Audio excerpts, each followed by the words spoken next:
Durante 3 meses, Paulo ia à sinagoga e lá falava com toda a convicção, procurando convencê-los acerca do reino de Deus. Mas alguns mostravam-se renitentes, não acreditavam e diziam mal do caminho do Senhor. Paulo separou-se deles e passou a reunir-se com os discípulos na escola de um homem chamado Tirano, onde pregava e ensinava todos os dias. Fez isso durante 2 anos, de modo que todo o povo que morava na região da Ásia, tanto judeus como não judeus, ouviram a palavra do Senhor. Vamos orar.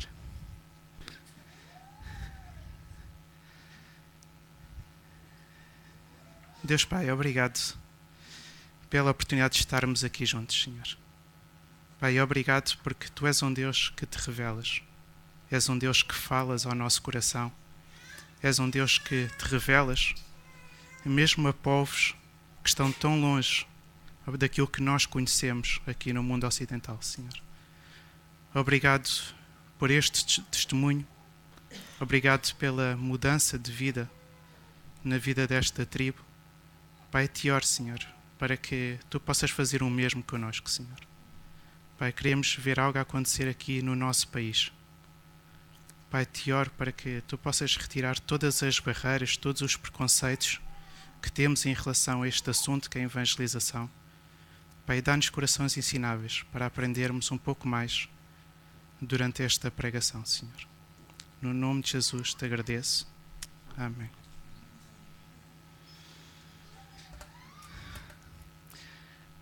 Paulo chega à grandiosa cidade de Éfeso, uma cidade com cerca de 250 mil habitantes.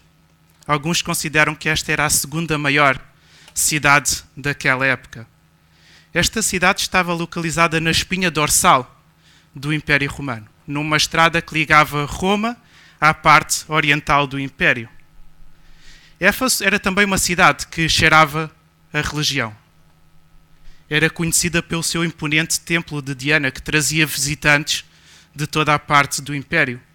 A religião, a magia, a feitiçaria eram importantes fontes de renda nesta cidade. Muitos artesãos ganhavam sustento à conta da religião, faziam pequenas estátuas que vendiam. Existiam escolas filosóficas, existiam escolas de magos. Éfeso era um importante centro de magia, onde muitas pessoas de várias proveniências vinham aprender acerca de magia e de práticas ocultas. A idolatria e a imoralidade eram tão fortes nesta cidade que esta cidade era conhecida como o cúmulo do paganismo. As prostitutas que estavam no templo ofereciam-se aos turistas e aos peregrinos.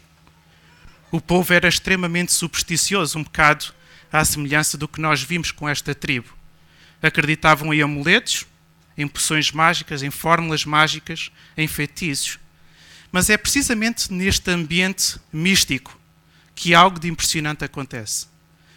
Muitos adoradores da deusa Diana renunciam a estas práticas e tornam-se novos seguidores de Jesus Cristo. Muitos confessam o mal que tinham feito. Muitos dos que praticavam bruxarias arrependem-se, queimam os livros à frente de toda a gente. E a mudança nesta cidade foi de tal ordem que Demétrio, um artesão de Éfeso, chegou a temer pelo futuro da sua profissão, porque ganhava dinheiro à conta da religião e as pessoas já não viam utilidade na profissão de Demétrio.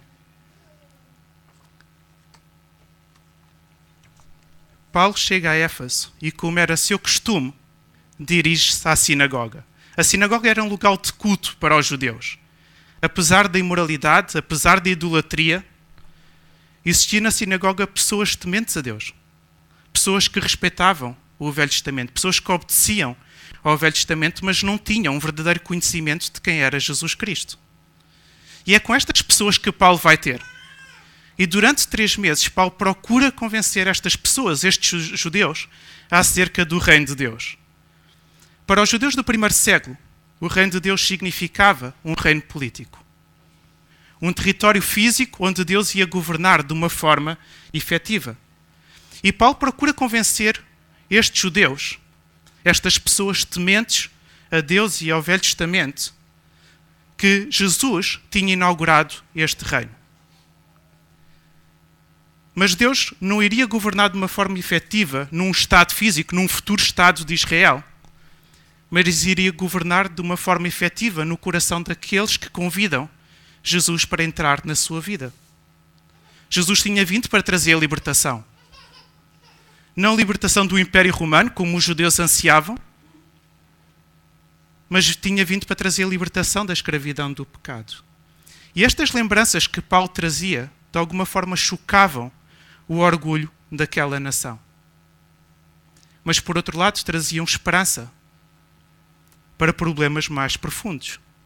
Os judeus sabiam o que significava viver sobre o domínio do pecado. E pecado é tudo aquilo que nós fazemos que desagrada a Deus. A sua vida religiosa estava condenada ao fracasso. Todos os dias procuravam agradar a Deus, com todas as suas forças. Por outro lado, todos os dias percebiam que não tinham forças suficientes para agradar a Deus em tudo aquilo que Ele pedia. Deus não baixa os seus padrões. Em nenhuma altura Deus tenta nivelar as suas exigências àquilo que são as limitações humanas. Entre a santidade de Deus, um Deus santo e justo, e as limitações humanas, existe um fosso enorme. E alguns judeus reconheciam esta frustração. Outros, por sua vez, orgulhavam-se da sua retidão, fechando os olhos aos mandamentos que não obedeciam. Jesus trazia libertação para esta frustração. O Messias prometido no Antigo Testamento, aquele escolhido, aquele ungido, foi apresentado por Paulo como ponte entre um Deus santo e justo e um homem corrompido e condenado pela sua constante desobediência a Deus. E a convicção de Paulo é que todo o homem precisava de ouvir esta boa notícia. E esta convicção da parte de Paulo ia de encontro ao desejo do próprio Deus. E o desejo de Deus é que todo o homem se salve.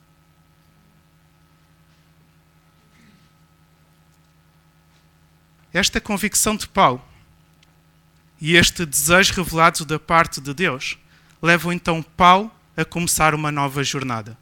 Então, durante 3 meses, Paulo procura convencer os judeus que Jesus era o Messias, era aquele escolhido que eles tanto ansiavam. Alguns pesquisadores acreditam que houve resultados deste intenso esforço de Paulo. Alguns novos seguidores de Jesus já se reuniam em casas. Mas a oposição crescente por parte de alguns judeus leva Paulo a mudar a sua estratégia. Paulo não desistiu da cidade de Éfeso. Paulo não se resignou perante as dificuldades. Paulo não adotou uma atitude de serviços mínimos. Mas Paulo muda-se agora para a escola de Tirano. E durante 2 anos, Paulo ensina sobre Jesus Cristo. Tirano provavelmente era um filósofo e tinha os seus alunos a quem desafiava com alguns dilemas sobre a vida. Debatia sobre o sentido da vida. Era aquilo que os filósofos faziam naquela altura. Eu não sei muito bem o que é que os filósofos fazem hoje em dia, mas naquela altura era mais ou menos o que eles faziam. Então, no horário extracurricular, Paulo deslocava-se todos os dias àquela escola para ensinar sobre Jesus Cristo. E o resultado deste esforço de Paulo foi algo tremendo. Em apenas 2 anos, toda a população da Ásia Menor ouviu acerca da palavra do Senhor. E estamos a falar de uma população que ronda os 10 milhões de habitantes. Mais ou menos a população que temos aqui em Portugal. Estas expressões como durante 3 meses, ou pregava e ensinava todos os dias, reforçam uma das marcas da igreja do primeiro século. A igreja do primeiro século, tal como alguns movimentos que aconteceram durante a história e que estão a acontecer um pouco por todo o mundo nos dias de hoje, destacam-se por esta ideia da evangelização abundante. Esta ideia de proclamar a pessoa de Jesus regularmente e de forma intensa. Enquanto que em grande parte do mundo ocidental, onde nós vivemos hoje, a evangelização dá-se apenas pelos profissionais da fé pastores e missionários que organizam eventos e o cristão comum traz os seus amigos para serem evangelizados pelos pastores e pelos missionários. A igreja do primeiro século tinha uma visão completamente diferente acerca da evangelização. Esta boa nova, esta boa notícia de Jesus Cristo era partilhada, era divulgada por todos os cristãos, de uma forma abundante. Paulo plantava igrejas e iniciava novas igrejas em cidades estratégicas do Império Romano, tal como Éfeso, Filipos, Tessalónica, e preparava os novos cristãos para que eles pudessem dar continuidade a este esforço evangelístico. Éfeso foi o ponto de partida para a evangelização da Ásia Menor. Tessalónica foi o ponto de partida para a evangelização de toda a região da Acaia e da Macedónia. Paulo ansiava por isto. Paulo orava por isto. Investia tempo nisto. Paulo sabia que a grande comissão, este mandato de proclamar Jesus Cristo a todos os povos do mundo, não é uma tarefa apenas para uma elite espiritual. E por isso, todos os cristãos precisavam de ser desafiados e equipados para este efeito.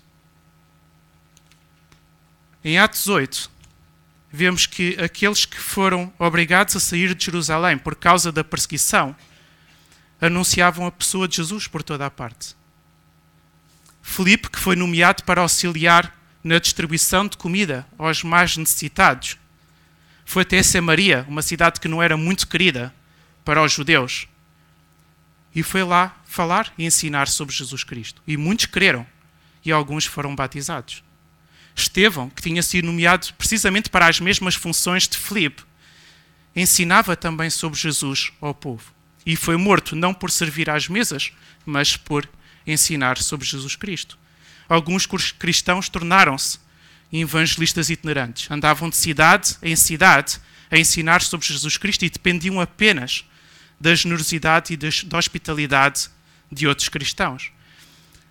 Esta evangelização abundante era uma marca tão forte na igreja do primeiro século que Demétrios, o tal artesão de Éfeso, disse a certa altura que Paulo já tinha convencido muita gente na Ásia Menor. Paulo não foi para Éfeso com a visão de apenas plantar uma nova igreja nesta cidade. O alvo de Paulo não era ver uma igreja de 80 membros ou de 100 membros em cada uma das cidades estratégicas do Império. A resposta ao mandamento de Cristo, a esta grande comissão, passa por fazer discípulos, novos seguidores de Jesus Cristo, entre todas as etnias, entre todos os grupos de pessoas. É uma visão mais abrangente, é uma visão mais ousada. E a igreja em Éfeso precisava de ser uma igreja comprometida com este mandamento. E o versículo 10 e o versículo 26 mostram-nos que esta visão foi realizada, foi cumprida. Toda a região da Ásia Menor ouviu acerca da palavra do Senhor. E alguns tornaram seguidores de Jesus Cristo. Epáfras iniciou novas igrejas no Vale de Lico, que era essencialmente constituído por 3 grandes cidades, Colossos, Herápolis e Laodiceia. Outros foram enviados para outras cidades. Alguns pesquisadores acreditam que as igrejas descritas logo no início do livro do Apocalipse foram iniciadas por Paulo durante a sua estadia em Éfeso. Em apenas 3 anos, Paulo inicia igrejas num perímetro de 160 quilómetros.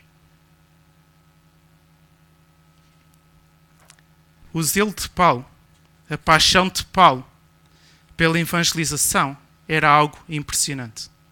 E isso fica bastante evidente no seu ministério nesta cidade, na cidade de Éfeso. Durante 3 meses, ele procura convencer os judeus acerca de quem era, na realidade, Jesus Cristo. Todos os dias, durante 2 anos, Paulo ensinava na escola de Tirano. No entanto, a região da Ásia Menor tinha 10 milhões de habitantes. E 10 milhões de habitantes não é trabalho para uma pessoa só. Paulo não era apenas um líder com um coração na evangelização. Era um líder que procurava passar essa paixão para as pessoas que estavam à sua volta.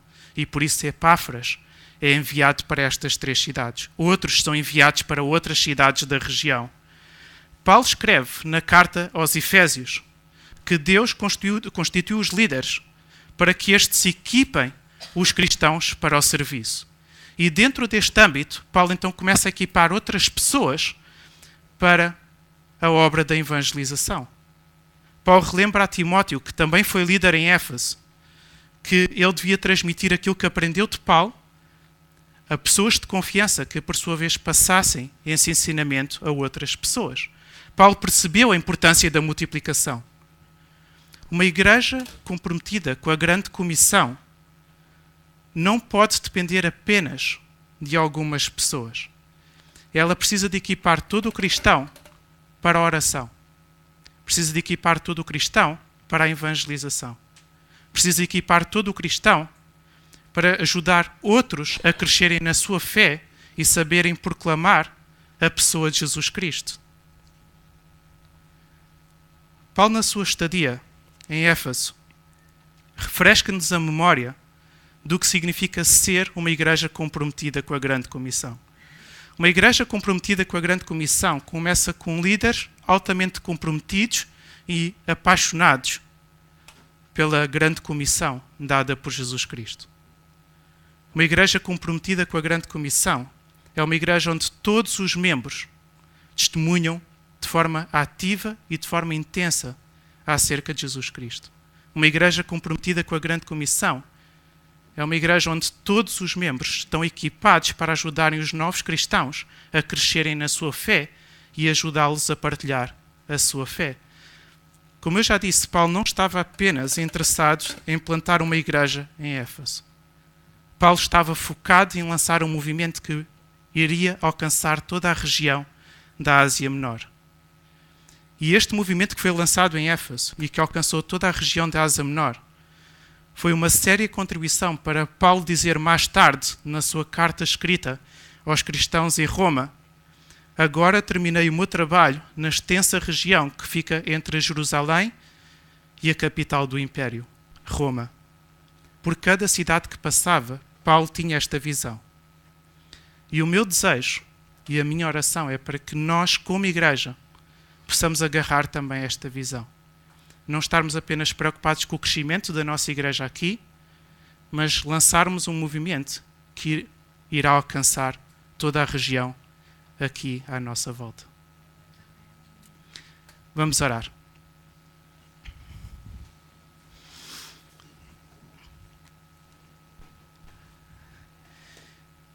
Deus Pai, obrigado, ó Pai, por este exemplo de Paulo. Obrigado pela sua vida e obrigado porque utilizaste pessoas como ele para que esta boa notícia de Jesus Cristo chegasse até nós. Pai, ajuda-nos a ter o mesmo coração de Paulo. Ajuda-nos a ter o mesmo coração de Jesus Cristo para que outros possam ouvir esta boa notícia acerca de nós. Pai, todos nós convivemos diariamente com pessoas que ainda não acreditam em Ti. Pessoas que ainda não Te conhecem verdadeiramente. Pai, ajuda-nos a ter esta intensidade, esta intencionalidade de falar sobre Ti, Senhor. Ajuda-nos a investir tempo a orar pelas pessoas que ainda não Te conhecem. E ajuda-nos a termos esta mente de multiplicação, de ajudarmos pessoas que estão agora a começar a conhecer-Te, para que elas possam, por sua vez, também compartilhar estas boas notícias com outros, Senhor. Obrigado por tudo, no nome de Jesus. Amém.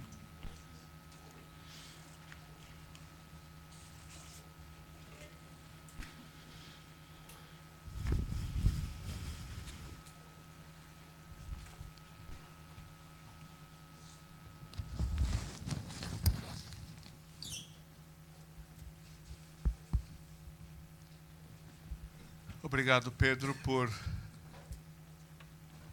nos recordar que a grande comissão deve ser a nossa prioridade de vida.